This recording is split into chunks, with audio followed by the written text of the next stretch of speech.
నిర్మూలనకు అందరూ బాధ్యత తీసుకోవాలని అన్నారు. డంపింగ్ యార్డ్ల ఏర్పాటు, గ్రామ పంచాయతీలకు రంగులు వేయడానికి గత ప్రభుత్వం ఎంత ఖర్చు చేసింది అన్న సభ్యుల ప్రశ్నలకు శాసన మండలిలో పవన్ కళ్యాణ్ సమాధానమిచ్చారు. 2019-24 మధ్య ఆఫీసులకు పెయింటింగ్ వేయడానికి గత ప్రభుత్వం 4,800 కోట్ల రూపాయలు ఖర్చు చేసిందన్నారు.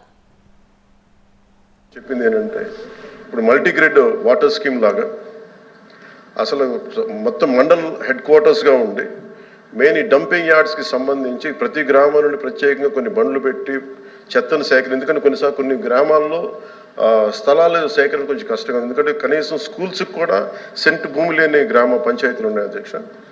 అందుకని ప్రత్యేకించి మేము ఆలోచిస్తుంది ఏంటంటే ప్రతి ఒక 10-12 గ్రామాలని ఒక ఉమ్మడిగా క్లౌడ్ కిచెన్ బిజినెస్ ద్వారా 6 లక్షలు సంపాదిస్తున్నారు శైలజ గారు. మీరు వారి నుండి నేర్చుకోవడానికి ఇప్పుడే ఫ్రీడమ్ యాప్ ని డౌన్లోడ్ చేసుకోండి. తీసుకొని వాటికి సంబంధించి ఒక కామన్ డంపింగ్ యార్డ్ని తీసుకొని ప్రతిపాదన చేస్తున్నాం అధ్యక్ష. 2019-24 పంచాయతీ భవనాలకు నేను ఇవ్వగలిగే క్లారిటీ దీనికి సంబంధించి అధ్యక్ష, 2019-24 పంచాయతీ భవనాలకు గ్రామ సచివాలయాలకు మాత్రమే రంగులు వేయడానికి 101.81 కోట్ల మొత్తాన్ని ఖర్చు చేయడం జరిగింది అధ్యక్ష. రంగులు వేయడానికి ఖర్చు చేసిన మొత్తంలో 49.8 కోట్ల మొత్తాన్ని పెయింటింగ్ వేయడానికి, 52.73 కోట్ల మొత్తాన్ని భవనాలకు ఉన్న పెయింట్ని తొలగించి మళ్ళీ తిరిగి రంగులు వేయడానికి ఖర్చు జరిగింది.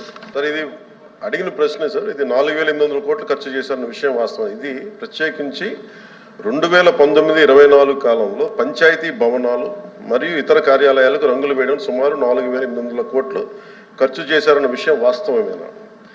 ఇది కేవలం గ్రామ సచివాలయాలకు జరిగిన ఖర్చు అధ్యక్ష. మిగతా వాటికి అది సంబంధిత శాఖలు ఇవన్నీ కూర్చొని చేయాలి.